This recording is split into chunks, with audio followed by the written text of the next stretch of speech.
Hi, I'm Brittney Ashley, your host of Breaking Norms, Building Dreams, your guide through this transformative journey in both business and life. This is your place crafted for dreamers, doers, or anyone who has been told they can't. Get ready as we challenge those narratives together. You're tuning in live to the United Public Radio Network, airing on 105.3 and 107.7 FM in New Orleans. We are streaming on all the popular platforms every Monday at 3 p.m. Eastern Standard Time. Join me for a candid and thought-provoking conversation celebrating your unique journey because you are worth it. Hello, everyone. Happy Monday. Some technical issues. I told you we're probably going to run into something, Chavisa. We're here. Happy Monday. Welcome to Breaking Norms, Building Dreams. I'm your host, Brittney Ashley, and we are broadcasting live on the United Public Radio Network and UFO Paranormal Radio Network on 105.3 and 107.7 in New Orleans. Get ready to escape the next hour as we break norms and build dreams with Chavisa again. I'm so excited to have you back on. It's been almost a full year. I know. What an amazing year it's been. It's so lovely to see you again, Brittney. I'm so excited to have you again. I know we're going to have such a great conversation on trauma-informed coaching, looking out for the red flags. So it's going to be a good conversation today. But let's just remind the listeners and even new listeners of who you are. Everyone, please welcome Chavisa, an empowering coach specializing in divorce, co-parenting, and chronic health challenges. Chavisa is a trauma-informed coach, consultant, and educator who helps people navigate complex situations with compassion and clarity. She is a certified divorce coach and a member of the International Coaching Federation and the American Bar Association, and a certified holistic trauma recovery practitioner.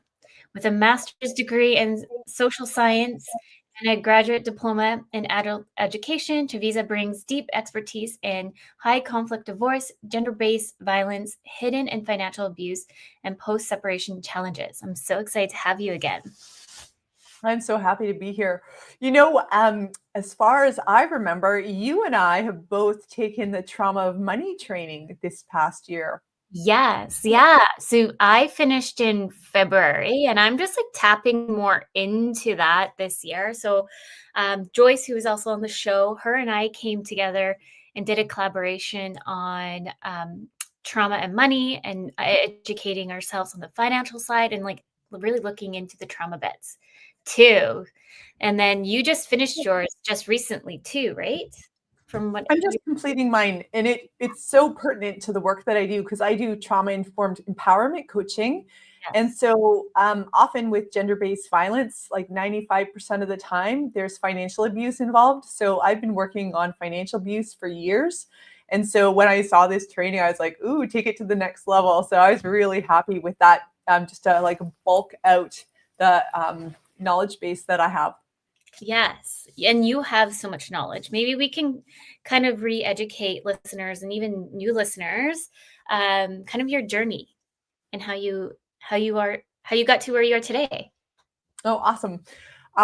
So in the hopefully the short of it is I went to grad school. I got a graduate diploma. Things were moving forward. I met someone. I started a relationship. I became a very, very happy mom. And I moved back to my home city. And when I decided to leave my partner, that it wasn't working, I was rebuilding my life. And then I came to experience, about a year after I had become single, gender-based violence and post-separation abuse. That was eye-opening and life-changing. And I spent a number of years using all the skills that I had amassed in grad school to advance my safety and wellness. And I solved phenomenal problems and phenomenal complications. And in that time, what I really learned is that there's not enough resources for women, especially women going through hardship or complexity. And when I started talking to people, they said, oh, we avoid people like that. We avoid clients like that. We don't want those clients. And I was like, what? I'm like, these women like me need to be loved and cared for and supported. So that's exactly what I set out to do. I became a certified divorce coach, as recognized by the American Bar Association, as a conflict resolution practitioner. And most of the folks I'm working with have had trauma in their past, or they're experiencing trauma presently. And of course, a divorce, just by nature, even if it's a healthy divorce, a rupture like that is considered traumatic. So I work with folks who are going through trauma. And so I'm also certified in holistic trauma recovery. And now I'm in the process of getting this trauma of money certification. So I really want to be able to like love the people that I work with and like help them emotionally, logistically, practically, you know, take care of themselves. I work with them somatically so that they're grounded and regulated, and then I help them problem solve and strategically navigate so that they're able to move forward. Because we don't want to stay in a hard, complicated situation for too long. We want to move it forward as soon as we can. That's healthy, so that we can get through crisis and complications and then on to building and rebuilding our lives. Absolutely. I love that. And I love that what you're doing, because it definitely is needed. As I think I brought in our last conversation, or if anyone new listening, but I did go into like a very traumatic experience in a past relationship, which was actually physically, emotionally, and financially abusive, which when you look back, like when you're in the moment, your brain can't really compute that that's all really happening to you. Like it happens so fast. And I was one of the lucky ones to get out of it so fast. And some people are still stuck in those kind of situations. But when I kind of revisit those pieces, I'm like, oh, I definitely need to like peel back some extra onions and kind of navigate through myself of what happened. And I'm the kind of person that when you go through trauma, I just keep going. Like I did it and then keep pushing it back forward. And everyone experiences trauma different, and it shows up differently for everybody. So my trauma might show up different compared to yours, and certain triggers too, and how our brain, it's kind of showed up. But maybe you can explain, because you do so many things, because there's the divorce coaching, co-parenting, and chronic health. Maybe we can just go through a little bit on like the different silos. So anyone listening who needs your support, they can reach out to you. Okay, awesome. Well, to my mind, they're actually interconnected, right? Because separation and divorce coaching, so that's, I work the whole spectrum from like loving consensual divorces to high conflict. I specialize in high conflict. And then, of course, for folks who are getting separated or divorced, whether or not they're married, if they've had kids together, then there's a whole conversation around parenting and the transition to co-parenting. And that's often a really big learning curve. So I coach people through that.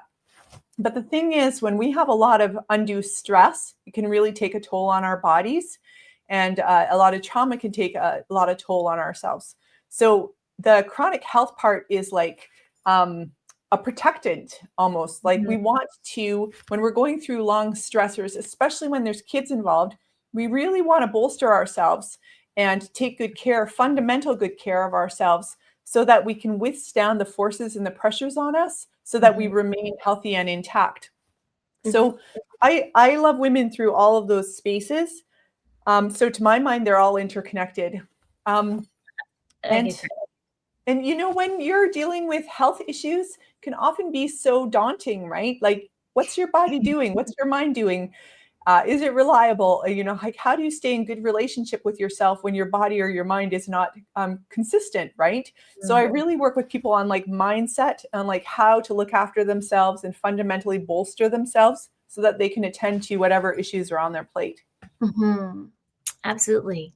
Well, I love that. And like I mentioned just earlier, like it is definitely needed. And I actually read just a post recently on Facebook. Somebody obviously was posting anonymously, but they're going through a very traumatic situation. And they made a comment, which it would have been nice to have known when I was going through the situation, to be honest. They were trying to get out of a situation of a lease. And I guess you can maybe be able to correct me if I'm wrong, because I didn't look into it, but somebody made a comment that in BC, if you're in a lease and it was an abusive situation, you can get out of it. And I was like, oh, well, I didn't know that, because when I was in that situation in the time frame, I had to pay out so much money just to get out of my lease and just to get into a safe spot, to know that I was safe and everything. Like, how much money I probably pay, like looking back on it. I was like, oh, those little things would have been so much nicer to know, or have like by means of like asking those questions to get support as somebody who was single. I didn't have any kids at the time frame, but it's just like I felt like I was homeless. Like I didn't know where to go. Well, this is it. When we go through abrupt changes, can be quite a reckoning and very disorienting, right? Yeah. But I think the space you were talking about earlier is just kind of like you were talking about how fast it accelerated and that you didn't see it coming. And it's almost like the water, it's almost like that lobster in warm water analogy, where it's like you're in lukewarm water and then warm water and then really hot water, and you don't really notice the temperature changing. So that's often the space of abusive relationships, is that there's like a very warming, grooming period. And I think that's part of what's inspired me, is that I work with people going through such high complicated divorces that have really significantly changed the course of their lives. And having worked with enough clients in this regard, it really inspired me. I love doing research. That's like part of my background. So I've been doing a ton of research on like predictive indicators of abuse and violence, because like there's science, demonstrated research that says, watch for these behaviors. We know that troubles are coming. Like it's not a surprise, right? We see a certain cluster of behaviors and there will be trouble into the future. So I started thinking, and I've been doing a ton of research in the last few years as I, again, help women like rebuild their lives and like figure out, you know, like, maybe they're interested in dating. Maybe they're interested in trying a new relationship, but we don't want to repeat the relationship we've just come out of. So there's a big invitation to learn. And so I've been triangulating all this information, and I just put it together into a new course that I'm offering on red flags. So identifying red flags so that people can learn like the early warning signs. So I think that's really exciting space, because like I think to myself, oh gosh, if my 20-year-old self had known, like, pay attention to this, this, and this, and save yourself 10 years of heartache here, holy moly, I would have paid attention. Yeah, 100%. Do you want to kind of go through the different kind of red flags? I have for anyone listening and can't see, it's www.mothercorp.com/red flags, but red-flags-workshop that Chavisa is putting on. Maybe you want to kind of like dig into some of the red flags that, if anyone's listening, they can kind of like spot out for. Looking back on it now, like what I've been through, I was like, oh, there's so many.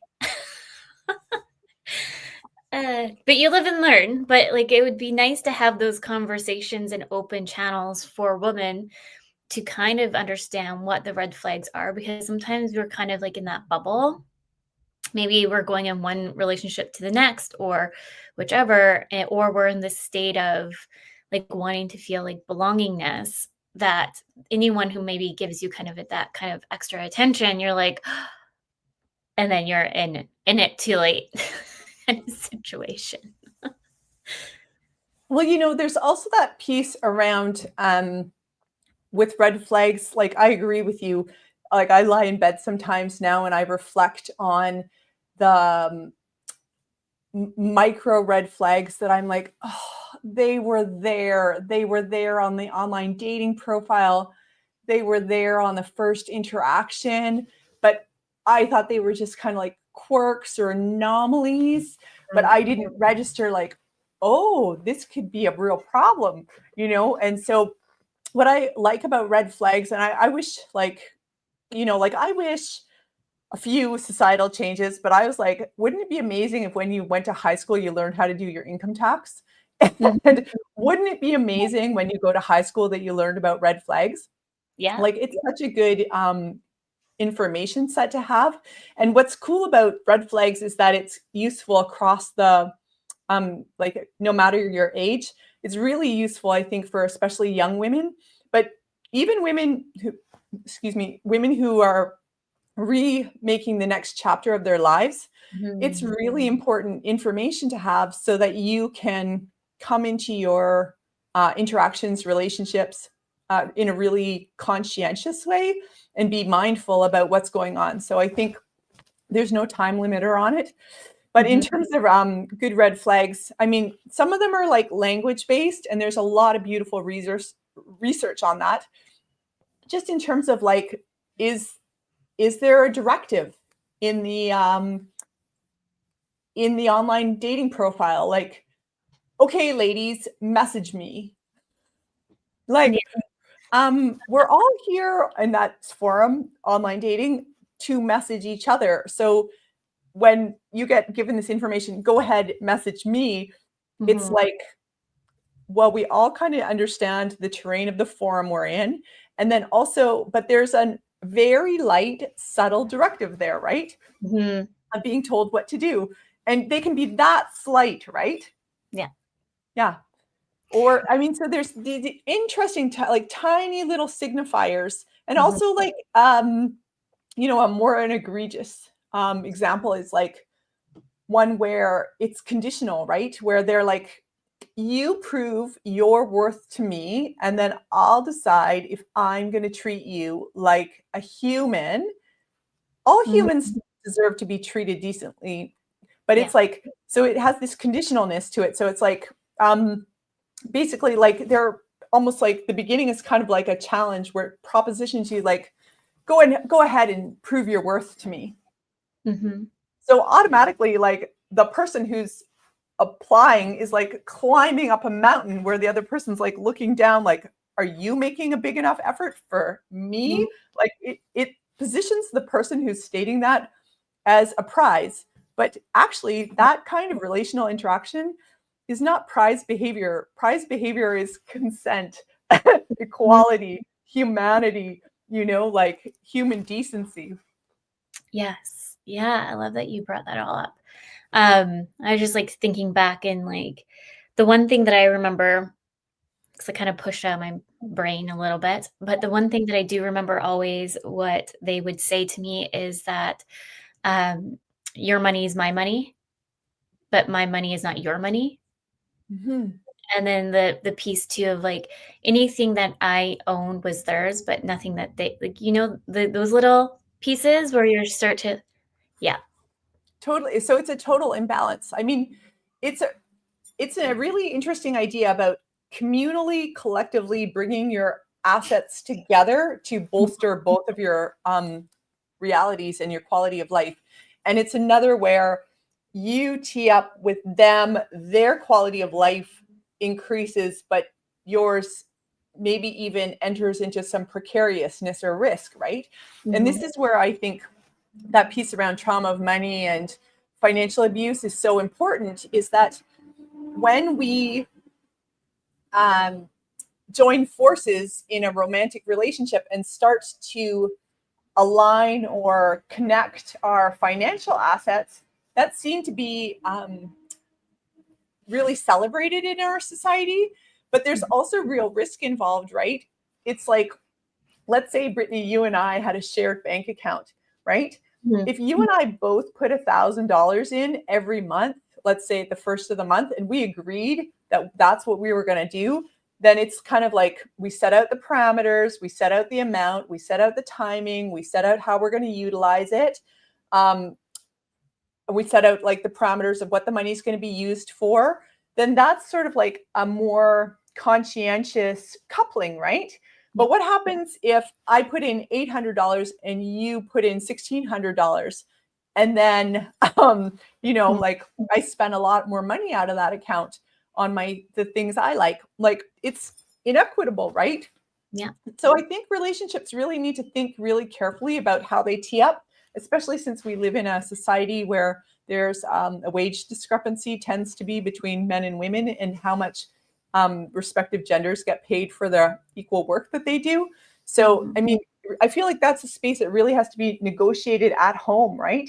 It's like, how does two people negotiate a societal lopsidedness? Yep. And I think we can kind of dig in a little bit on the financial pieces of where the trauma kind of shows up, like societal, generational. We can probably highlight that for anyone listening, that there's different kind of areas that it does show up. Sometimes too, when we go into relationships that aren't really in the best favor of ourselves, sometimes we're kind of maybe repeating patterns that we never realized in the past until you start having like those internal reflections of what's really going on here. I would say, like, I'll just use me as an example. Like, I think like I was just in like I was in a relationship before that, all of this. And I thought this person was like, I was going to marry this person. Like, this is the person for me.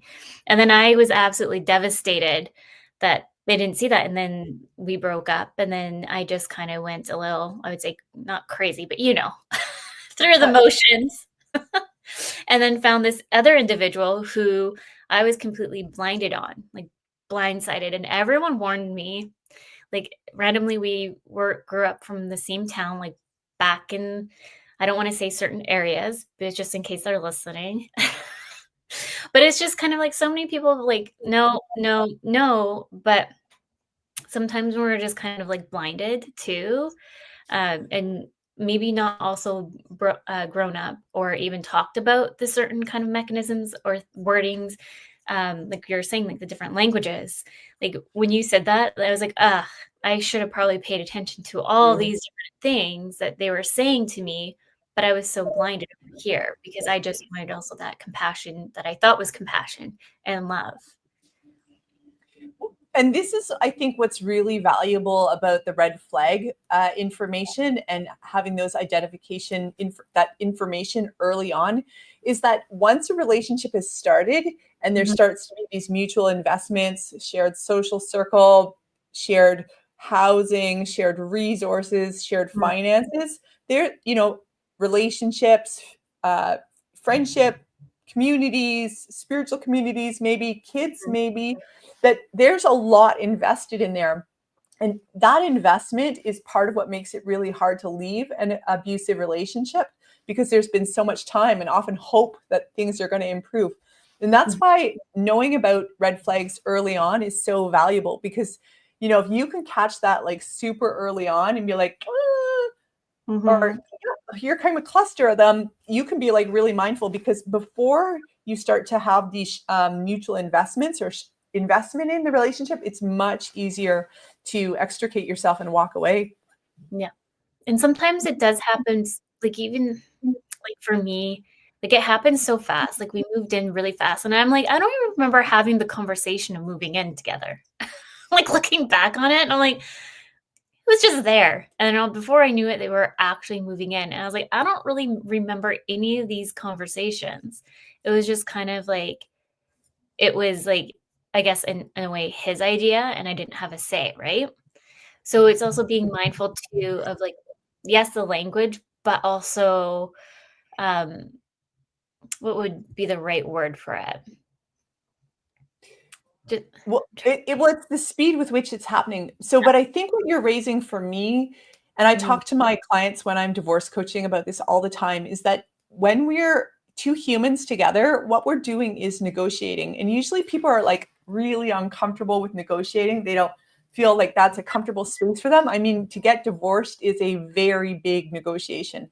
But, actually at all times we're negotiating. We said, we discussed what time we would have today's call, right? You said, come on board 5 or 10 minutes early. Like what we're doing is negotiating with each other. And so early dating and early interactions is all about, and I would love for people to like put this frame on it, like put this lens on it, is like early interactions is about negotiating, right? It's like, hey, I want your name. I'm like, I don't use my name online. And they say, yeah, I totally respect that. I totally understand why you would do that. Or they say, whatever. If you can't share your name, this isn't going to go. And it's like, yeah, because you're not listening to my request, right? Like there's a bypass of information. So I feel like every time there's room for negotiation, especially with early dating, it's awesome, right? Because that's the space where they'll actually tell you something about themselves. They want to meet on Thursday. You prefer to meet on Tuesday. Can you work it out? Like, are you bullying? Yeah, because that's where the minutia of how the negotiations are going to go down is going to work. And so I think instead of like being uncomfortable with negotiation, be like, oh, this is negotiation. I'm going to go in and test this one out. Would you say that too, like for, like I just did a presentation a few weeks ago now on just how we can step into being confident. So, and stats have shown that it's hard for women to be confident sometimes to negotiate because maybe there's imposter syndrome thoughts or some kind of pieces in there that feel like we're not worthy enough to stand up in that kind of frame. And I do think that kind of can roll into like relationships a bit. I don't know, how do you feel? How do you see that, Chavisa? Because I feel like looking back on myself past of like, I'm like, I wasn't very confident individual. Like I'm still getting there, but looking at like the negotiation piece is like, I feel like I would just be very shy and quiet and like, okay, like keep on going kind of situation. So I think knowledge is power in that sense. Mhm. So like, let's use the example of in the past where someone moved in with you pretty quickly and there wasn't discussion about it. Mhm. Like, it's like, there's opportunities like who's going to pay the hydro? Who's paying the internet? How is Yeah. the phone going to work? Where's my kid's bedroom? How do you feel about having a kid in the house? I like eating spinach. You Yeah. eat this. I don't really want that smell in the house. Like, do you want a garden? Are you going to help water the garden? Like, where are we going to store the bikes? I'm not comfortable with the bikes in the living room. Can you vacuum after the dirt with the bikes? Like, there's all these spaces to be like negotiate, just to like produce a functioning space.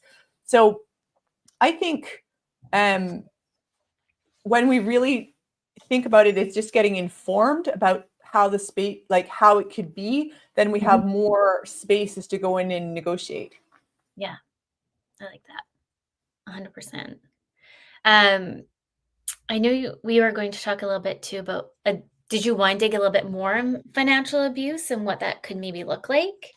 Because I think you and we have a good knowledge of it, but maybe we can kind of break it down a little bit for anybody who's never even heard of it before, what financial abuse is, how it can show up. I think would be good just to have a little bit of a more educational piece on it. So we live in capitalism, and so we tend to work for money. And we live in a space where we're paying for things like housing and our transportation and food and childcare, these kinds of things. So there's an exchange of money happening at all times. But I think also we live in capitalism that has access to tools. So some tools are like a line of credit or a credit card. And each of those tools has a parameter on it. So like if I don't pay my Visa in 28 days, then it starts to accrue really high interest, right? Yeah.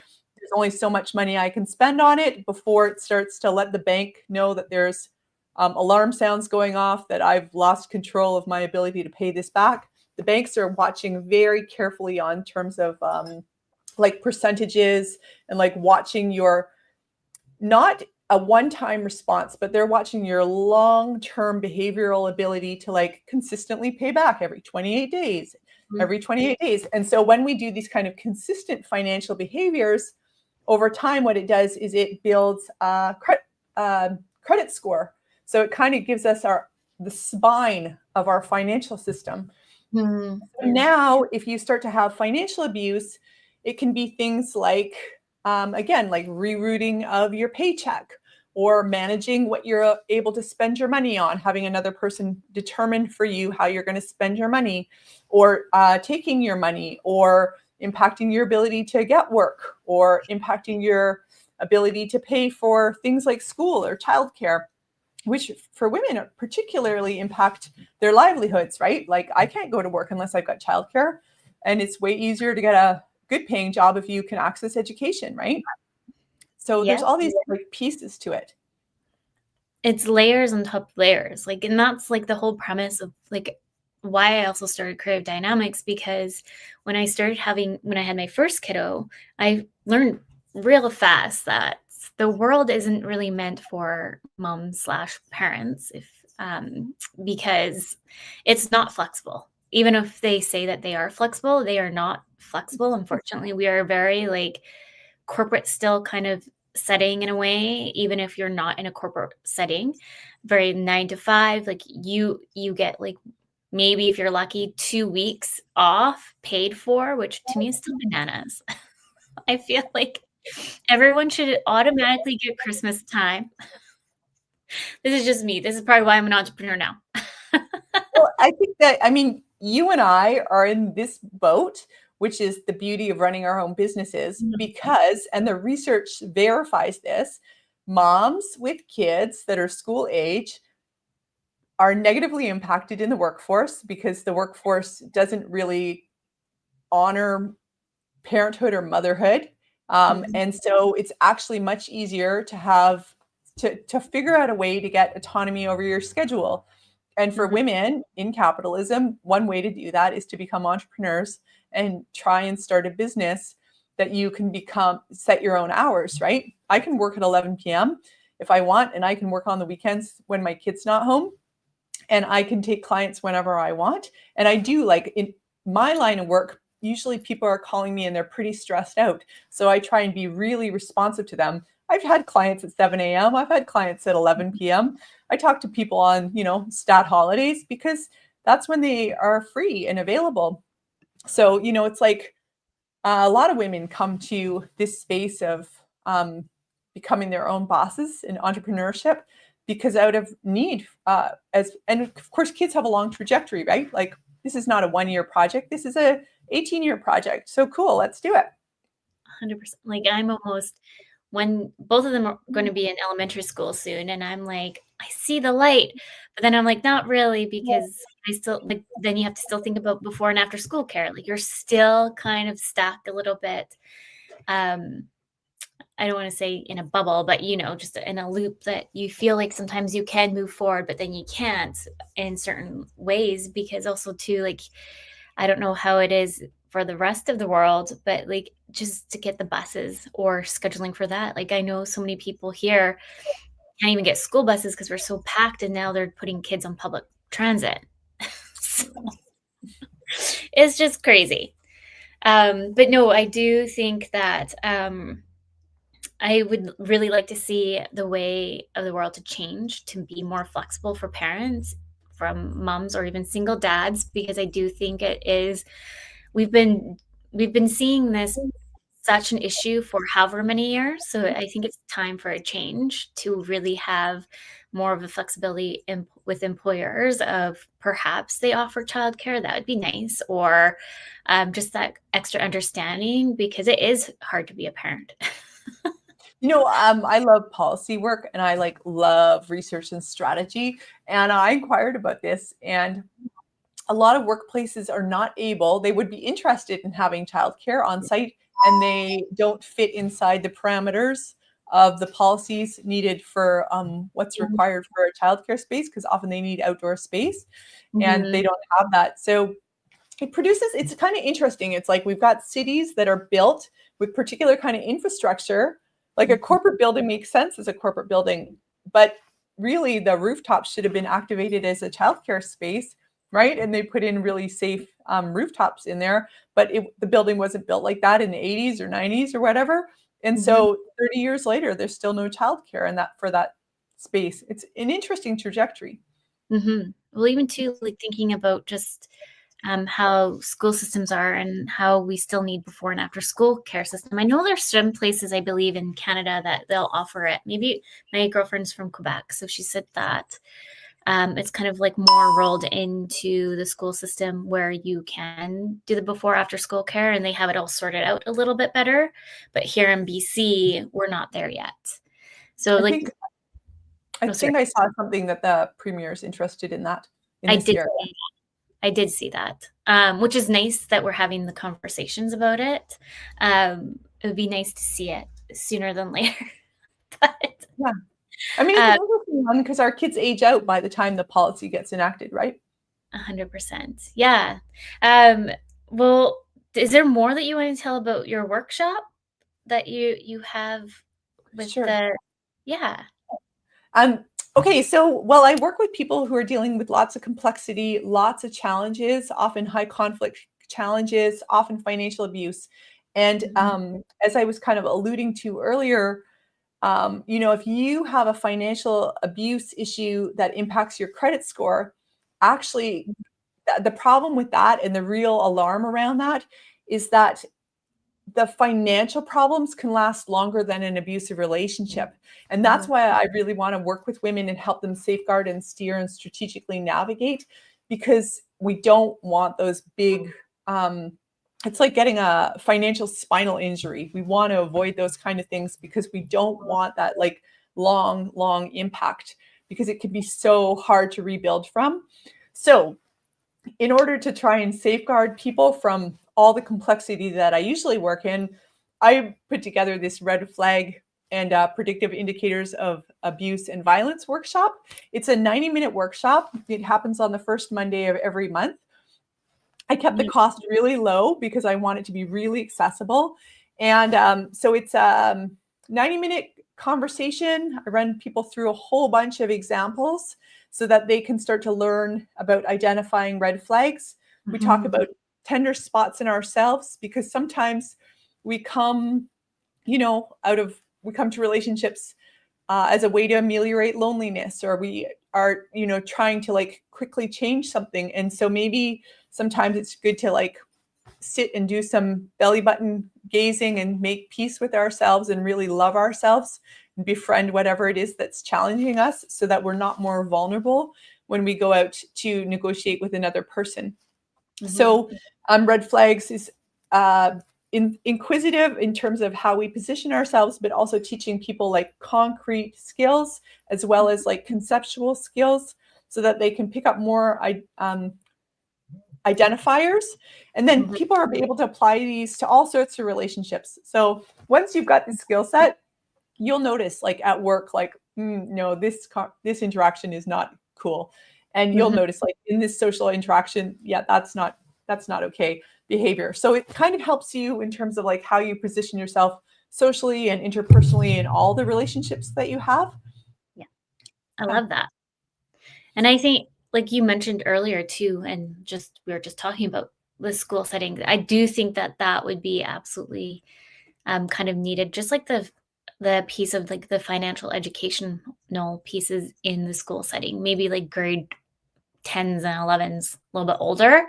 I definitely think like that red flag one would be really good for teenagers to kind of like listen to a little bit. Yeah, it's great. I mean, young people have a lot to navigate, like the online experiences, interpersonal experiences, learning finances, all these kind of spaces that they're starting to like branch out into and get more exposure to. But yeah, the more we can bolster young people and give them fundamental skills, the better off they're able to be.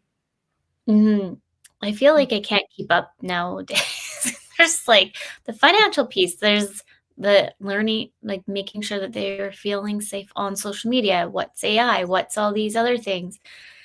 Oh, parenthood. Well, I think this is the space where it's like you activate your dinner time, right? And you just kind of like talk in a realistic way about like what you're encountering over the course of a day. And hopefully your kids speak openly about what they're encountering over the course of the day. And you just have a solid exchange or back and forth. And I think, it's not that, to my mind, it's not that we can have every conversation with our kids. No. Because that's kind of idealistic. And there's, like you said, so many components going on. But I think what we want to do, and what I do, especially when I'm co-parent coaching, is like the idea is that you be accessible to your kids, that you have transparency and trust with your kids, right? It's like my door is always open. If you've got a complication or there's some trouble, I'm always here for you. We know that kids are going to make mistakes. They're going to blunder. And in this online world, they're going to experience getting taken advantage of or having something go wrong. So either they have the experience of having a blunder or something go wrong, maybe even something awful go wrong, and then they have no support and no one they can talk to, or they have someone who's like, hey, I'll talk you through anything. I can help you negotiate this. We'll take these steps to try and help you and safeguard you here. We'll have a conversation about this. We just want to kind of like be available and at service to our kids and transparent. And then they know that whatever they're grappling with, they have an adult that they can resource and problem solve with, which is really important. 100%. I love that. And I think having that open conversation and that we are open for the conversation is really big. And the one thing that I always, right now, what I'm trying to just talk with my one kid about is counseling too. That it, just because I know like sometimes people are like, oh, counseling's meant for X, Y, and Z. Like I want to normalize that it's okay to go to have those extra conversations outside of also home if you need the extra support to really talk about emotions that maybe you might not feeling comfortable with me about or somebody else about, and you just have a safe place too. And I think like about complexity and especially trauma, that what we want is a spaces, not a space, but spaces that we can process, process, digest, and metabolize, right? And so I think about it as a digestive system. It's like, who could help you digest? Who could help you metabolize? Like it's not an overdone situation. It's a long digestion process. And so having access to somebody like a counselor or somebody you're safe to talk with is just support as you learn to digest and navigate and metabolize feelings, right? Yep. I like that. I've heard that before. And I think the other part is that as living human beings, we have all these really intense feeling states that happen, right? And I'm pretty certain now at this age in my life, like part of why humans have such a long lifespan, this is my belief, is that have the invitation to learn how to sit with all these complicated feeling states and be okay with them, right? What does it feel like to sit with utter sorrow? What does it feel like to sit with heartbreak? What does it feel like to sit with rage? What does it feel like to sit with despair? What does it feel like to sit with, just feeling beside yourself? Like to learn to digest and metabolize all those feelings so that we can handle it, all those things that are asked of us. Yeah, we do process quite a bit. Oh, it's so much sometimes, right? It is, and it's okay to have our boundaries, and it's okay to like I've just mentioned, I just did an event, and I was talking about it's okay to put boundaries out, and it's okay to ask for help and not to feel shame of it, and it's okay to give ourselves permission when we feel like it's just too much going on and we need to take a step back. Because I'm an introvert extrovert, so sometimes when I'm in that space, because some people think that I'm like an extrovert, like there's Brittney always at all these events, but sometimes my introvert self comes out and I'm like, oh my goodness, I need like a minute to breathe. I need a minute to like kind of go in the corner and reorientate myself because it's just too much. And so I was just saying to the individuals I was speaking with that it's okay to take that moment and find the peace just to build that confidence again, because sometimes it can come out of nowhere, especially when you have introvert, extrovert, anxiety stuff, everything into mix. It's okay to kind of segue a little bit to the side, take a moment for yourself, and then step back in. Well, boundaries are critical. Like we can't function without boundaries. Boundaries are really necessities for us. So, and I think also, again, that like what I'm hearing you say is like being in good relationship with yourself, right? Like listening, like, oh, I'm depleted. My battery's low. Like, yeah, maybe lying in the dark on the couch for a couple hours is exactly what you need to like get your energy coming back up again and really like cueing into yourself.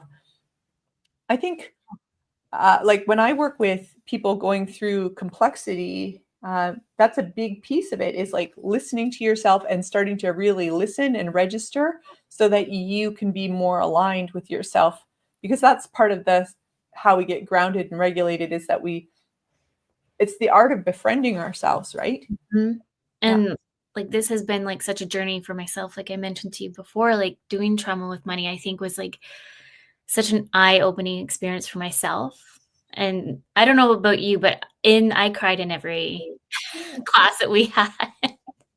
But I think it was such like like an eye-opening, like peeling back so many different onions, and even just having the radio show, like I didn't know, I didn't let my brain go there, because I usually would be like, nope, move on to the next situation kind of situation.